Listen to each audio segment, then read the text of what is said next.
이 팔복의 말씀도 다섯 번째 복으로 들어갑니다. 제가 처음에 말씀드렸던 것처럼요, 이 팔복의 말씀은 목사인 저로서 정말 피하고 싶은 말씀입니다. 그래서 많은 목사님들이 산상수훈의 말씀을 설교 안 하는 목사님들도 계세요. 너무나 힘이 드니까 점점 힘들어지고 있습니다. 괜히 시작했다. 근데 하나님이 하라 하니까 순종하면서 선포하는데요, 심령이 가난하다, 애통하다, 온유하다, 의에 줄이고 목마르다.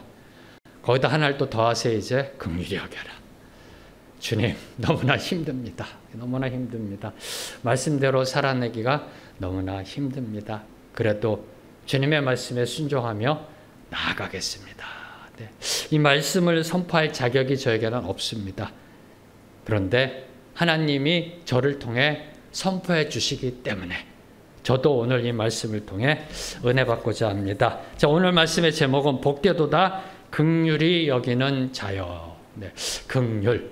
네, 긍휼하면은 떠오르는 게요, 저는 이 궁핍함, 아픔, 고통, 불상 이런 게 떠오르고, 그 반대편에는 자선, 기부, 자비, 구제 이런 단어들이 같이 이렇게 떠오르더라고요.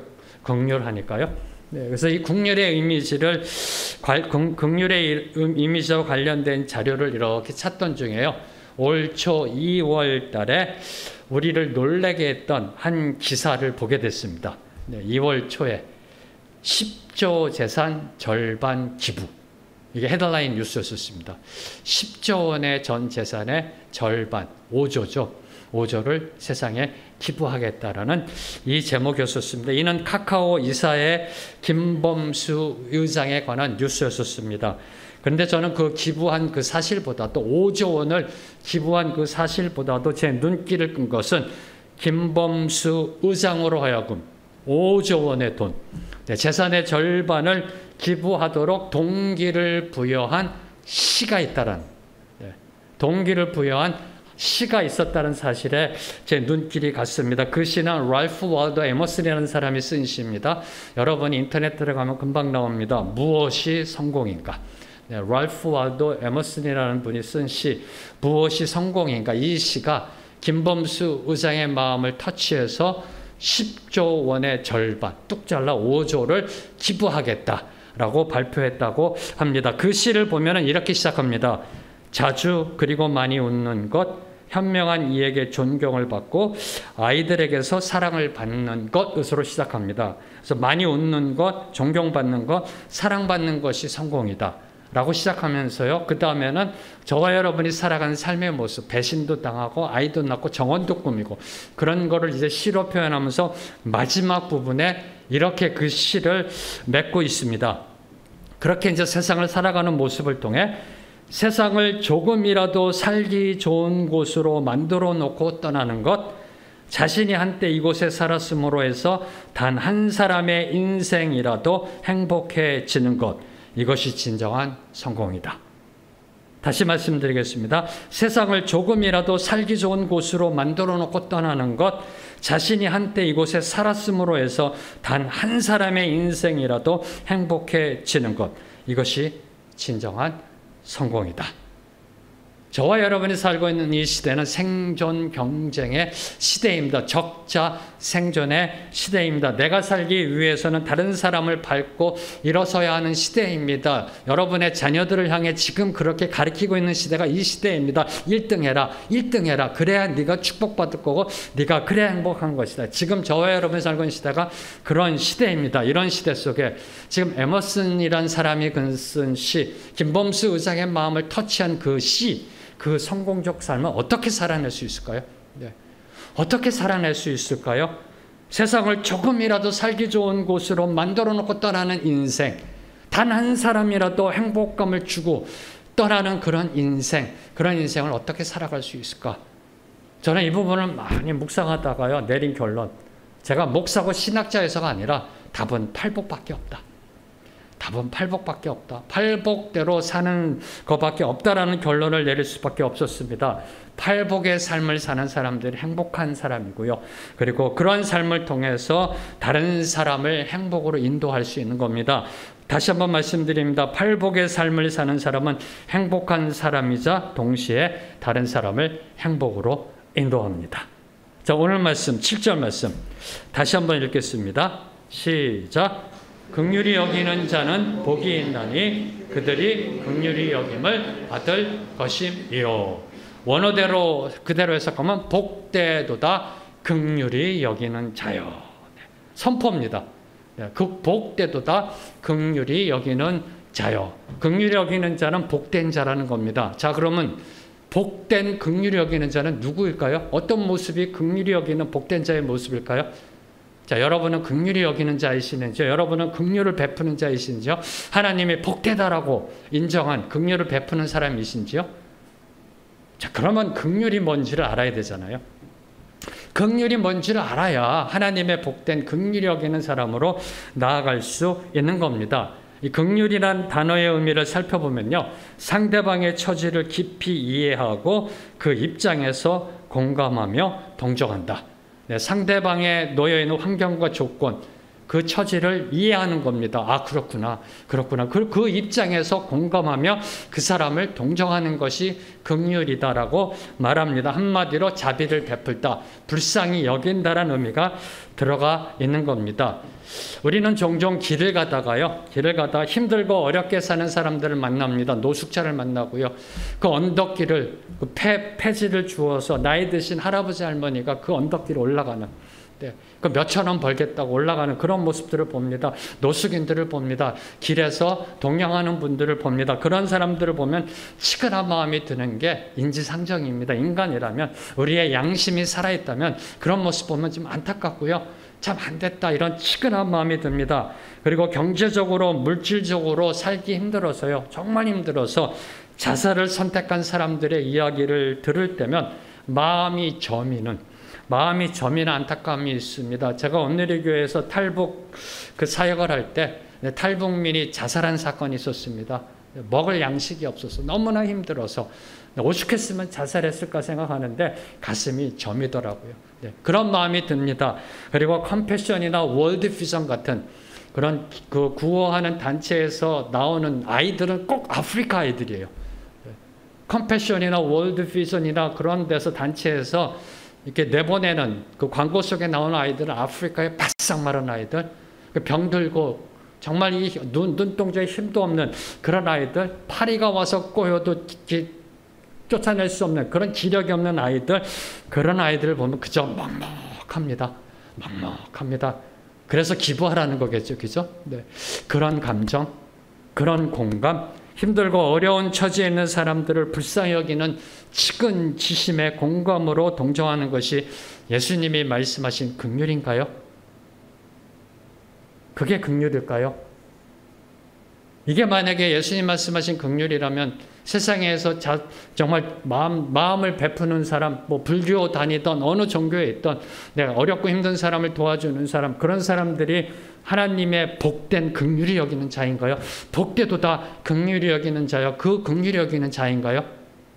예수님이 말씀하신 긍휼이란 건 과연 무엇일까요? 성경에서 말하는 긍휼은요, 일반적으로 세상이 생각하는 그 긍휼, 사전적 의미의 긍휼을 뛰어넘는 긍휼이라는 겁니다. 지난주에 이어서 이번 주도요, 조금 여러분이 어려울 수도 있지만 이걸 성경적으로 올바로 깨달아야 한다는 겁니다. 지난주에도 의가 무엇인지 알아야 거기에 줄이고 목말라 갈 수가 있잖아요.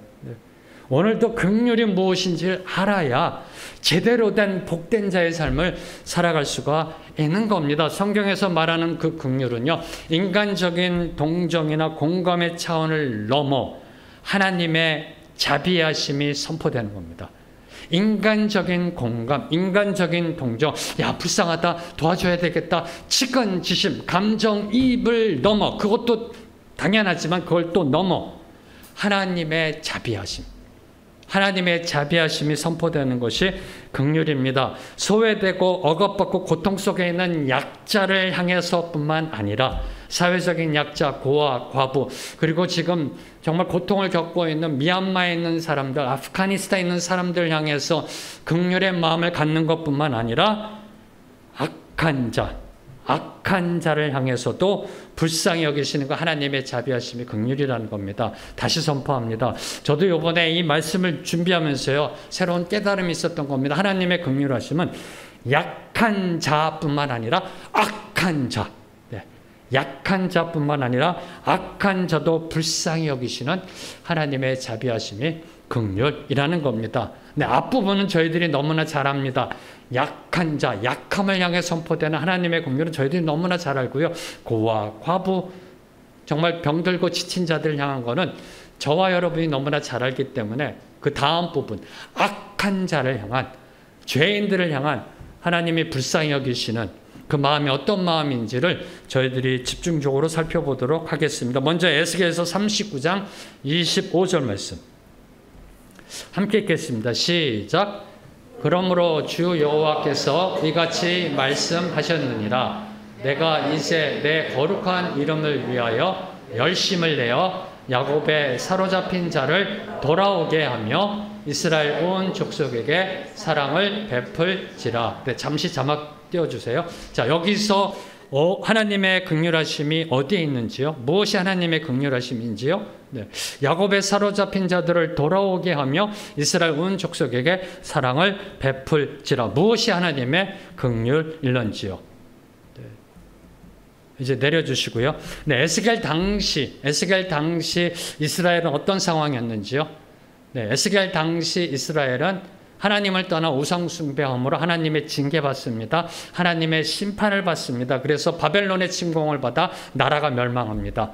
그리고 백성들은 바벨론의 포로로 끌려갔습니다. 그런데 하나님이 이렇게 선포하십니다. 야곱의 사로잡힌 자를 돌아오게 하며, 야곱의 사로잡힌 자를 돌아오게 하며, 하나님은 택하신 백성 이스라엘을 잊지 않으시고 그들을 다시 회복시키시고 구원해 주실 것을 약속하셨습니다. 야곱의 사로잡힌 자를 돌아오게 하며, 그 하나님의 구원과 회복이 이스라엘을 향한 하나님의 사랑의 확증이었음을 에스겔 선지자는 지금 예언조로 선포하고 있는 겁니다.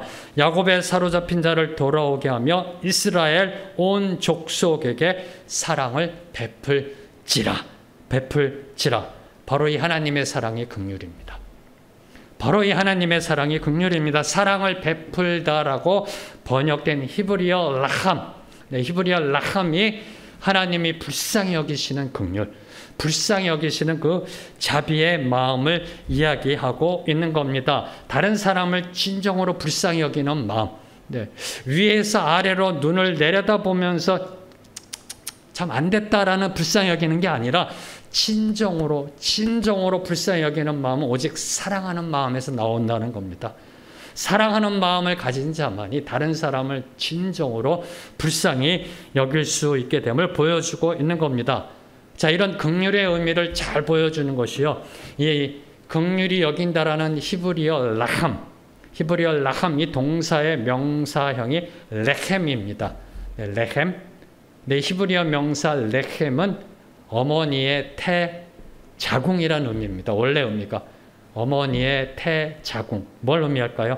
라함이라는 거, 긍휼히 여긴다라는 것은 산모가 자기 태 속에 있는 태아를 향한 그 마음으로 사랑한다는 겁니다. 이게 하나님의 긍휼하심. 바로 이것을 에스겔 선지자는 이스라엘을 향해, 하나님을 거부하고 떠났고 우상 숭배했던 그 죄인들, 그 이스라엘 향해 선포했던 겁니다. 하나님은 너희들을 반드시 다시 돌아오게 할 것이고 사랑을 베풀 것이다. 이것이 바로 하나님의 긍휼임을 선포했던 겁니다. 그리고 또 하나, 에스겔과 동시대의 선지자였던 예레미야 선지자. 이 예레미야 선지자 또한 이스라엘의 회복을 예언하며 하나님의 긍휼하심을 선포합니다. 동일한 상황입니다. 동일한 세팅입니다. 이스라엘 백성들이 멸망하고 바벨론의 포로로 잡혀갑니다. 동일한 상황을 보며 하나님의 긍휼하심을 예레미야 선지자도 선포합니다. 에스겔 선지자가 사용했던 히브리어 단어 라함을 써서 하나님의 긍휼하심을 선포합니다. 예레미야 12장 15절 말씀 함께 읽겠습니다. 시작. 내가 그들을 뽑아낸 후에 내가 돌이켜. 네, 잘 주목하셔야 돼요. 내가 돌이켜. 그 다음에 읽겠습니다. 그들을 불쌍히 여겨서 각 사람을 그들의 기업으로 각 사람을 그 땅으로 다시 인도하리니. 내가 돌이켜 그들을 불쌍히 여겨서. 네, 바벨론의 포로로 잡혀간 이스라엘 백성들을 구원하시고 회복시키시는 그 하나님의 긍휼, 그 긍휼의 섭리 가운데 놓치지 말아야 될 거, 내가 돌이켜. 하나님이 돌이키셔야 한다는 겁니다. 하나님이 심판의 자리에서 돌이키는 것이 이스라엘의 구원에 있어서 선결되어져야 함을 강조하는 겁니다. 하나님이 심판의 자리에서 돌이켜야만 그들이 구원받고 회복될 수 있음을 선포하는 겁니다. 그런데 그 하나님의 돌이킴에는 하나님의 불쌍히 여기시는 마음이 있다라는 겁니다. 내가 돌이켜 그들을 불쌍히 여겨서. 하나님의 돌이키심에는 불쌍히 여기시는 마음이 있다는 겁니다. 하나님은 이스라엘 백성이 하나님을 떠난 죄악에서 돌이켜 하나님을 찾을 때 이런 괘씸한 것들, 배은망당한 것들, 내가 그렇게 몇 번이나 얘기했고 몇 번이나 용서해줬고 몇 번이나 기회 줬는데 이제 와서 나를 찾아? 나는 너를 모른다라고 말씀하지 않으셨다는 겁니다. 한두 번이 아닙니다. 이스라엘 백성들이 하나님을 떠났던 게 한두 번이 아닙니다. 지금 저희들이 사사기로 새벽마다 큐티의 말씀을 듣고 있는데요. 한두 번이 아닙니다. 그런데 하나님은 그들이 하나님을 떠났다가 하나님을 다시 찾을 때, 하나님 앞에 나올 때 늘 항상 하나님의 마음은 그 심판의 손길을 거두시고 용서의 은혜를 선포하셨다는 겁니다. 그게 불쌍히 여기셨다는 겁니다. 그게 바로 라함이라는 단서입니다. 그 용서의 선포, 불쌍히 여김이 바로 라함입니다. 뭘 의미할까요? 네, 저는 간단하게 지금 두 군데 성경만 봤습니다. 네, 그 외에도 이 동일한 말씀들이 선포됩니다. 하나님의 이 라함을 선포할 때 뭘 저와 여러분이 깨달아야 되나요? 성경에서 말하는 이 긍휼이라는 것은 하나님의 사랑과 용서가 선포되는 것이다라는 겁니다. 긍휼이라는 것은 물론 힘들고 아픈 자를 향한 공감과 감정이 있습니다. 플러스 하나님의 사랑과 용서가 선포되는 것이 긍휼이다. 즉 긍휼은 하나님의 속성이라는 겁니다. 하나님의 속성이라는 겁니다. 이를 바탕으로 예수님이 말씀하신 긍휼히 여긴다라는 것을 볼 때, 자, 예수님이 말씀하신 긍휼히 여긴다라는 것, 이것을 어떻게 해석해야 되는가? 긍휼히 여긴다라는 것은 상대방을 향한 감정적, 이성적, 상황적 공감뿐만 아니라 더 나아가 그들의 실수와 잘못과 죄악까지도 용납하며 껴안는 영적 공감이라는 겁니다. 다시 선포합니다. 예수님께서 지금 말씀하신 긍휼히 여긴다라는 것은 그 사람이 처해져 있는 그 상황에 공감에 들어가는, 전 인격적으로 공감해 주는 그 공감뿐만 아니라 그들의 실수와 잘못과 죄악까지도 끌어안는 영적 공감까지 포함하는 것이 긍휼이라는 겁니다. 한마디로 약함뿐만 아니라 약함뿐만 아니라 악함도 품는 자비가 긍휼이라는 겁니다. 저는 이번에 이 말씀을 준비하면서요, 처음에 시작할 때 그래도 목사니까 긍휼히 여기는 사람이겠지. 늘 항상 저에게 먼저 질문하며 시작하거든요. 심령이 가난하냐? 애통하냐? 온유하냐? 의에 줄이고 목마르냐? 긍휼히 여기냐? 그래도 어느 정도 긍휼히 그래도 하는 사람이잖아. 마음이 좀 힘든 사람들 보면 도와주고 싶고 기도해주고 애통해하면서. 근데 이 부분까지 제가 딱 깨달음에 도달하면서 주님 잘못했습니다. 저는 긍휼을 베푸는 자가 아니군요. 여기에 도달했습니다. 왜요? 세상 권력과 권세가 있는 어둠과 죄악의 권세, 사탄의 견고한 진이 있는 정치판. 인간의 정치판은 늘 항상 악함이 있습니다. 어둠의 권세가 있습니다. 여의도 정치판, 정치인을 향해 저는 한 번도 긍휼히 여긴 적이 없습니다. 저는 회개했습니다. 그들을 비판하고요, 정죄하고요, 분석은 했습니다. 나라를 이 모양으로 만드냐고. 한 사람 한 사람 보면 똑똑한 분들이고 훌륭한 분들인데 왜 거기만 가면 저 모양이 될까? 이게 저의 모습이었던 겁니다. 기도를 합니다. 그런데 긍휼히 여기는 거, 하나님이 이스라엘 백성들을 품어 안는 사랑과 용서로 긍휼히 여겼는가? 아니요. 긍휼히 여기지 못했습니다. 네, 길거리를 지나가다가 깍두기 머리에 문신한 사람들을 보면 긍휼히 여기지 못했습니다. 긍휼히 여기지 못했습니다. 네. 깍두기 머리에 문신하고 가는 사람. 네. 보통의 청년들이 문신하고 가는 그런 걸 보면 긍휼히 마음에 들고요. 네. 기도가 되는데 깍두기 머리에 문신하고 가는 사람 보면 한 번도 긍휼히 여기는 마음이 든 적이 없다라는 겁니다. 그래서 저는 이 말씀을 묵상하면서요, 다시 한번 하나님께 감사드렸습니다. 주님, 저에게 긍휼이 무엇인지 알게 해주심에 감사합니다. 긍휼은 세상적으로 생각하는, 저와 여러분이 일반적으로 생각하는 그 차원을 뛰어넘는 겁니다. 당연히 그것을 포함해야 되고요. 약함을 향한 긍휼이 있어야 될 뿐만 아니라 악함을 향한 긍휼이 있어야 된다는 겁니다. 그래서 제가 이 부분을 강조하기 위해 하나님의 그 긍휼이 뭔지를 말씀을 통해서 저희들이 살펴봤던 겁니다. 에스겔서의 말씀을 통해, 예레미야 말씀을 통해 도저히 용납할 수 없는 그 이스라엘 백성을 하나님의 사랑으로 품어주신 그 용서, 이것이 바로 그 라함이라는, 긍휼히 여기다, 불쌍히 여긴다라는 단어입니다. 이런 의미에서 긍휼히 여기는 자는 5절에 온유한 자와 그 맥을 같이 하는 겁니다. 기억하십시오. 팔복은 각각의 복이 아니라 목걸이라는 거. 팔복은 목걸이입니다. 서로 연결되어 있습니다. 그래서 이런 의미 속으로 보면 긍휼히 여기는 자는 온유한 자와 그 맥을 같이 합니다. 온유하다는 게 뭘까요? 온유하다는 게 뭘까요? 네, 다른 사람이 나에 대해서 악을 행하거나 해코지 하거나 잘못을 행했다 할지라도 그들을 선하게 대하는 태도. 이게 온유함이잖아요. 그리고 긍휼히 여긴다는 것은 상대방이 죄인임에도 불구하고 그들의 연약함과 부족함을 불쌍히 여기며 끌어안는 것. 네, 서로 맥이 같이 이어지는, 네, 온유한 자가 곧 긍휼한 자임을 성경은 보여주고 있는 겁니다. 갈라디아서 6장 1절 말씀. 네, 갈라디아서 6장 1절 말씀 함께 읽겠습니다. 시작. 형제들아, 사람이 만일 무슨 범죄한 일이 드러나거든 그 다음에 읽겠습니다. 신령한 너희는 온유한 심령으로 그러한 자를 바로 잡고, 이게 바로 긍휼이라는 겁니다. 네, 긍휼이라는 겁니다. 사람이 만일 무슨 범죄를 하거든, 악을 행하거든, 신령한 너희는 온유한 심령으로 그들을 바로 잡고, 이게 바로 긍휼이라는 겁니다. 네. 근데 목사님, 저는 신령하지 않아서요, 이 말씀 조금 예외를 둬도 되겠네요. 네, 좀 부담감 안 가져도 되겠네요. 네, 저는 신령하지 않거든요. 저는 신통방통하지도 않고요. 네, 영빨 있는 사람도 아니고요. 네, 저는 신령한 사람이 아닙니다. 네, 그런 신령한 의미가 아니에요.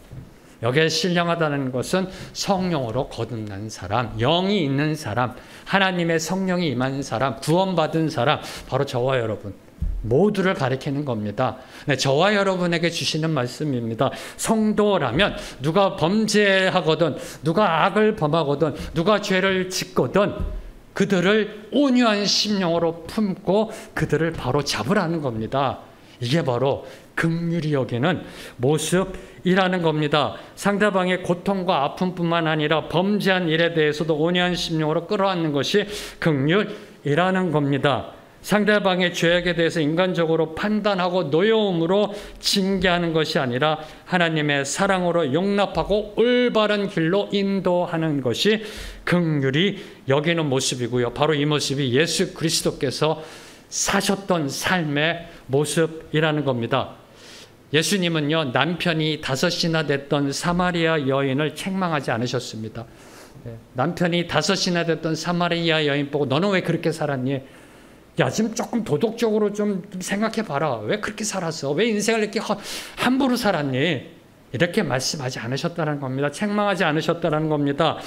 책망하지 않으시고 그녀의 아픔을 어루만지시며 영원히 목마르지 않는 생수를 주셨다는 겁니다.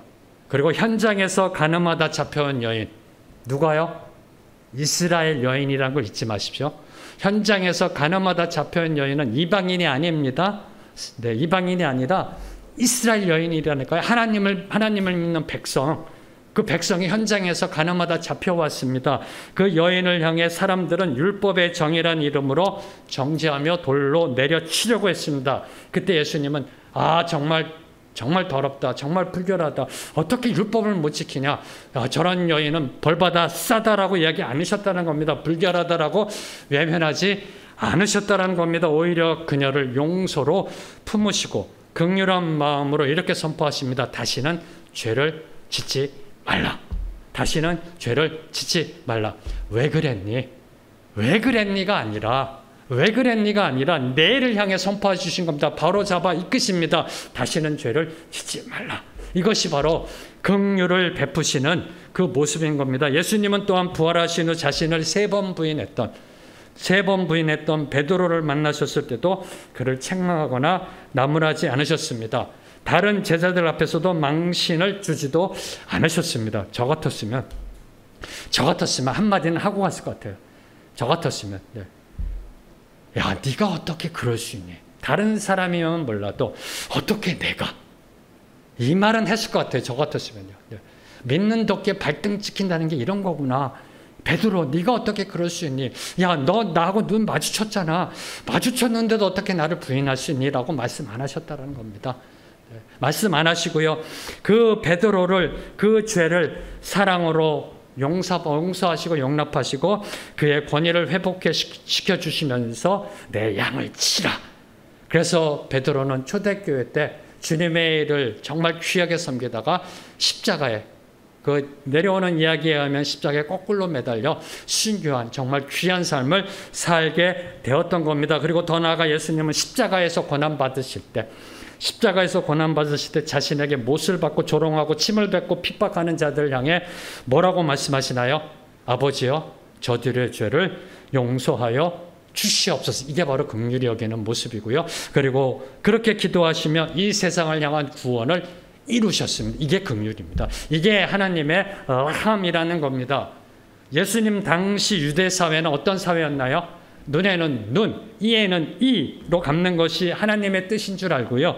법대로 행하며 자비와 긍휼을 베풀지 않았던 시대입니다. 눈에는 눈, 이에는 이, 율법대로 행하는 시대.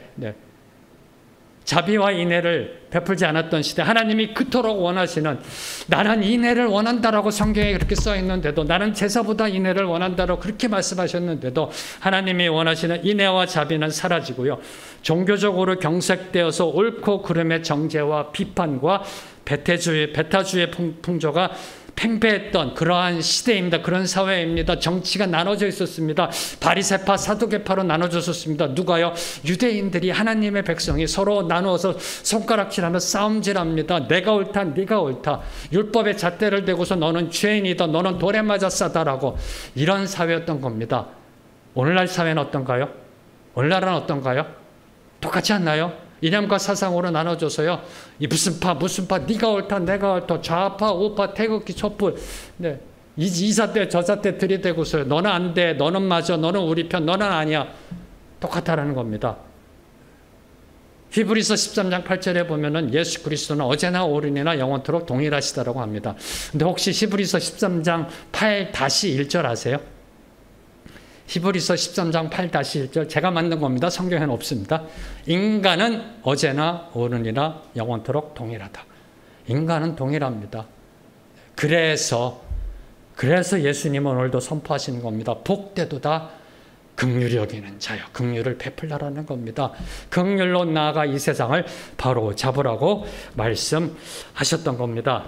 자, 마지막으로 긍휼히 여긴다라는 것이 어떤 의미인지, 긍휼히 여긴다라는 것은 공감과 함께 사랑과 용서와 함께 행동이 수반되어져야 한다는 겁니다. 이게 긍휼히 여긴다는 겁니다. 어쩌면 가장 중요한 것일런지도 모릅니다. 왜요? 긍휼은 말이나 감정이나 지식이나 이론이 아니니까. 나 당신 긍휼히 여겨? 이게 아니라는 겁니다. 참 불쌍해, 어떡하지? 당신 참 가엾다, 내가 기도해 줄게. 이게 아니라는 겁니다. 성경이 말하는 긍휼히 여긴다라는 것은요, 긍휼을 베풀어야 긍휼히 여기는 자가 된다라는 겁니다. 아주 심플합니다. 아주 간단합니다. 긍휼히 여긴다라는 것은 행동입니다. 행동. 개념이나 정의나 이념이나 사상이 아니라 행동으로 나아간다는 겁니다. 혹시 경제학을 전공하신 분 계시나요? 경제학. 현대 경제학의 이론 중에 이스털린 패러독스라는 단어가 있습니다. 그 이론이 있습니다. 이스털린은 경제학자 이름이고요. 패러독스는 역설이라는 겁니다. 네, 경제학자 이스털린이 주장한 역설이라는 겁니다. 일반적으로 소득이 늘어나면요, 그에 따른 행복감도 증가한다고 합니다. 행복이 아니라 행복감, 행복을 느끼는 감, 만족감. 네, 지지리도 가난했다가요, 네, 돈을 벌게 되고, 그리고 집을 장만하게 되고, 네, 10평짜리에서 20평으로 가고요, 차도 없다가 조그만 차에서 이제 중형차 사게 될 때 그 행복감이 늘어납니다. 네, 행복감이 아닌가요? 네. 전부 다 부자로 태어나셔서 이걸 못 느끼시나? 네. 이 행복감을 느낍니다. 그런데 소득이 어느 수준 이상이 되면, 어느 수준 이상이 되면 소득 증가만으로는 더 이상 행복감을 느끼지 못한다는 이론이 이스털린 패러독스입니다. 네. 이스털린 패러독스. 실제 미국에서는 연봉 7만 달러, 연봉 7만 달러 정도에서 이스털린 패러독스가 나타난다고 합니다. 네, 7만 달러 이상, 뭐 100만 달러, 1000만 달러를 벌 때요, 네, 점심 500만 원짜리 점심을 먹어도 행복감을 못 느낀다라는 겁니다. 그리고 우리나라도 이스털린 패러독스가 이미 1인당 GDP 1만 달러 시절부터 시작됐다고 합니다.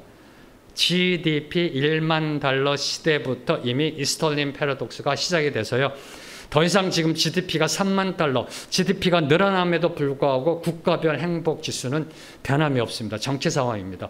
행복도를 느끼지 못한다는 겁니다. 60년대, 70년대에 제가 행복감을 느꼈는데요, 네, GDP가 1만 달러 이상 된 다음부터는 국가별 행복 지수가 늘 항상 전 세계에서 중하위권에 지금 머물고 있는 겁니다. 자, 그렇다면 일정 소득 이상의 인간이, 일정 소득의 이상을 보는 사람이 더 행복감을 느끼려면 어떻게 해야 될까요? 더 행복감을 느끼려면 어떻게 해야 될까요? 돈을 더 많이 벌어요? 안 된다니까, 이스털린 패러독스 때문에. 그래서 경제학이 내놓은 답이 관계제라는 겁니다. 관계, 좀 어렵죠? 관계제라는 개념입니다. 자, 관계제라는 것은 사람과 사람 사이의 관계에서 생겨나는 무형재화입니다. 예를 들면 사랑, 우정, 용서, 화목, 나눔. 그래서 이웃과 친척들, 일터와 일상에서 좋은 관계, 바로 이것이 관계제에 해당하는 겁니다. 특히 기억해야 될 거, 이런 관계제는 돈으로 살 수 없다는 겁니다. 이런 관계제는 시간을 들여야 되고요, 노력해야 되고, 뭐예요? 행동해야 한다는 겁니다. 이런 관계제는 행동해야만 얻을 수 있는 겁니다. 자, 그러면 누구를 사랑하고 용서로 품어야 되나요? 누구에게 시간을 더 드리고요, 누구에게도 노력을 해서 긍휼을 베풀어야 하는지요? 이에 대해서 오늘 말씀을 보면은요, 오늘 말씀, 예수님의 말씀 7절 말씀을 보면은요, 누구든지 대상에 대해서 말씀이 없으세요. 복되도다 긍휼히 여기는 자요. 누구에게 긍휼히 여기는 자, 황재명 목사에게 긍휼을 베푸는 자는 복된 사람이다 라고 되어 있으면 얼마나 좋아요. 저만 좋은가요? 대상이 명확하니까, 그죠? 올인할 수 있고 포커스 맞출 수 있잖아요. 근데 대상이 정해져 있지 않다는 겁니다. 이를 뒤집어 보면은 그 어느 누구에게나 긍휼을 베풀어야 함을 이야기하는 겁니다. 모든 사람에게 하나님의 긍휼을 선포해야 함을 예수님께서는 말씀하셨던 겁니다. 바로 이런 긍휼이 무엇인지 저와 여러분에게 보여준 사건이 바로 얼마 전에 있었습니다. 전 너무나 감사합니다. 네, 제가 이렇게 뉴스를 매일마다 되도록이면 보려고 하는데요, 뉴스 보는 이유 중에 한 이유가, 죄송합니다, 이 목사다 보니까 설교를 통해서 주시는 하나님의 교훈으로 사용하려고, 네, 늘 항상 그런 마인드가 열려 있습니다. 그런데 얼마 전에 감사하게도 이런 긍휼이 무엇인지 보여주는 사건이 있었습니다. 그 사건의 헤드라인은 이렇게 적혀져 있었습니다. 딸 생일인데 잔고는 571원, 한부모 아빠 올린 피자집 청년. 보셨는지요, 이 기사? 네, 못 보신 분을 위해서 동영상 준비했습니다. 홀로 아이를 키우는, 저는 이 기사를 딱 받았을 때요, 마음이 울컥하더라고요. 네, 울컥하는데 동시에 따스함이 느껴지더라고요. 네, 마음은 울컥하는데요, 따스함이 느껴지는데 또 하나 감동받은 거는 피자집 사장의 이름이 황씨라는 겁니다. 그래서 꼭 설교에 이걸 이용해야 되겠다. 네. 참 감사해요. 그죠? 네. 기초생활수급자입니다. 네, 기초생활수급자가 어디 한두 명이겠습니까? 지금 우리나라의 상황 속에서. 네, 기초생활수급자 가장의 아픔에 대해 동정하는 공감을 뛰어넘어 지금 본인도 지금 비즈니스가 안 되고 상당히 어려운 가운데 피자를 배달해 준 거. 피자를 배달해, 이게 바로 관계자의 긍휼이라는 겁니다. 받아야 될 돈을 받지 않고 결제 완료라고 써서 피자를 배달해 준 것, 행동으로 옮긴 것, 이게 바로 관계자의 긍휼이라는 겁니다. 혹시라도 몰라 마음에 진심을 담은 편지를 피자 상자에 적어 보낸 피자 가게 사장의 마음이 긍휼의 마음, 긍휼의 마음이라는 겁니다. 자, 이런 긍휼은 피자를 받은 그 가정만이 아니라 온 세상을 행복하게 만들어 주었습니다. 온 세상을 행복하게 만들어 주었습니다. 이것이 바로 랄프 월도 에머슨이 시로 노래한 성공의 삶이라는 겁니다. 이게 바로 성공의 삶이라는 겁니다. 참된 성공은 경쟁에서 이기는 것이 아니라요, 긍휼이 여기는 것이라는 겁니다. 이제 마지막으로 살펴보는 것은 그들이 긍휼히 여김을 받을 것임이요. 네. 복되도다 긍휼히 여기는 자여 그들이 긍휼히 여김을 받을 것임이요. 네. 긍휼히 여김을 받을 것임이요. 여기에서 저는 두 가지 질문을 먼저 던질 수밖에 없었습니다. 긍휼히 여김을 받는다. 그럼 누구로부터 긍휼히 여김을 받는다는 것일까? 복되도다 긍휼히 여기는 자여. 그러면 그 사람이 또 다른 누군가로부터 긍휼을 받는다는 걸까요? 아까 그 동영상 속에서 기초수급자 그 아버지는 피자가게 사장으로부터 긍휼히 여김을 받았습니다. 그럼 피자가게 사장은 또 다른 누군가로부터 긍휼히 여김을 받는다는 걸까요? 네. 피자 저기 프랜차이즈의 그 CEO 이런 걸 얘기하는 걸까요? 아니요. 이 말씀 속에 있는 긍휼을 베푼다는 건 하나님의 긍휼을 말하는 겁니다. 신적 수동태입니다. 긍휼히 여기는 자에게 하나님의 긍휼이 임한다라는 사실을 예수님은 선포하고 있는 거고요. 자, 그러면 두 번째 질문. 그러면 우리가 다른 사람을 긍휼히 여겨야만 하나님의 긍휼을 입게 되는 것일까요? 복되도다 긍휼히 여기는 자여 그들이 하나님의 긍휼을 받을 것이다. 네. 그러면 긍휼히 여겨야 하나님의 긍휼하심을 받게 되는 것일까요? 이 질문입니다. 예수님은 우리가 남을 긍휼히 여기면 그 조건이 성립되면 하나님께서 긍휼히 여기시는 결과가 일어난다고 말씀하신 것이 아닙니다. 왜요? 저와 여러분은 이미 하나님의 긍휼의 은혜를 받았으니까. 오늘 지금 이 말씀을 듣고 있는 사람이 누구예요? 제자들. 잊으시면 안 됩니다. 이 팔복의 말씀, 상상수훈의 그 청중은 제자들입니다. 구원받은 자들, 하나님의 백성된 자들, 그들입니다. 그들은 이미, 저와 여러분이 이미 그분의 긍휼의 은혜를 받았다라는 겁니다. 하나님은 저와 여러분이 아직 죄인 되었을 때 그의 아들 예수 그리스도를 십자가에 못 박으심으로 저와 여러분을 향한 사랑을 확증하셨습니다. 이 큰 긍휼의 은혜를 저와 여러분이 받았다라는 겁니다. 그 긍휼, 우리가 하나님으로부터 받은 긍휼을 베푸는 것이 축복이라는 겁니다. 왜요? 저와 여러분이 누군가에게 긍휼을 베푼다라는 것, 긍휼히 여긴다라는, 이거는 세상이 말하는 긍휼이 아니라 오늘 저와 여러분이 살펴본 그 긍휼히 여김, 하나님의 사랑과 용서의 자비하심이 들어간 그 긍휼히 여긴다라는 것은 우리가 이미 긍휼히 여김을 받았다라는 증거이기 때문에 축복이라는 겁니다.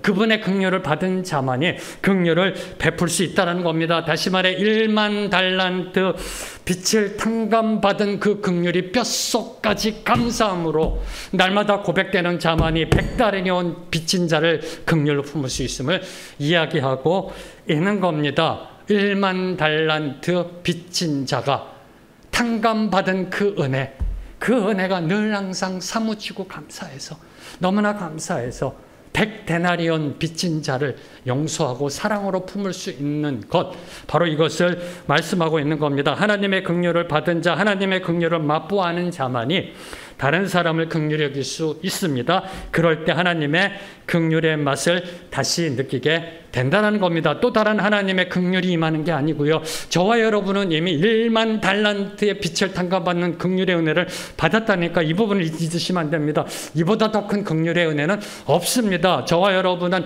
죄인에서 의인으로, 영벌에서 영생으로, 죽음에서 생명으로, 지옥에서 천국으로 옮겨지는 긍휼의 은혜를 받았습니다. 이게 1만 달란트 빚을 탕감받은 은혜, 긍휼이 이것보다 더 큰 긍휼은 없습니다. 이미 받았습니다. 받은 것이 느껴진다라는 겁니다. 다른 사람을 긍휼로 여길 때 그 사람의 부족한 부분, 그 사람의 악한 부분, 그 사람의 어두운 부분을 그리스도의 사랑으로 품고 그들을 용납하며 함께 나아갈 때 나를 향한 주님의 그 긍휼이 느껴진다는 겁니다. 다시 한번 십자가의 사랑이 느껴진다는 겁니다. 감사함으로 나아간다는 겁니다. 그러면 또 다른 사람을 향해 그 긍휼을 선포할 수 있고요. 더 많이 긍휼을 선포할 수 있고, 그럴 때 하나님의 그 긍휼을 내가 더 뼛속까지 충만하게 임해서 결국은 원수까지도 사랑으로 품게 되는 긍휼로 나아가게 되는 것, 바로 이것을 지금 예수님이 말씀하고 계시는 겁니다. 이게 바로 축복이라는 겁니다. 이런 선순환으로 들어가는 삶이 축복임을 말씀하고 계시는 겁니다. 긍휼의 시작은 하나님이십니다. 긍휼의 시작, 저와 여러분을 향한 그 긍휼을 베풀어 주셨기 때문에 저와 여러분이 다른 사람을 긍휼히 여길 수 있는 거고, 저와 여러분이 다른 사람을 긍휼히 여길 때 하나님이 베풀어 주신 그 긍휼의 큰 은혜가 다시 충만하게 일어나는 거고, 그럴 때 나아가 더 많은 사람을 긍휼히 여길 수 있게, 이게 계속해서 반복되어진, 이걸 지금 예수님께서는 가르치신 겁니다. 이러면 이렇게 된다라는 조건 결과를 말씀하신 게 아닙니다. 이러면 이렇게 된다가 아니라 이러므로 이러해야 한다는 삶의 당연한 모습을 예수님께서는 가르치신 겁니다. 1만 달란트 빚을 탕감받았으니 100데나리온 긍휼로 여기는 삶을 살아가라는 겁니다. 이 세상에 있어서 최고의 빚은 결국 100데나리온밖에 안 됩니다.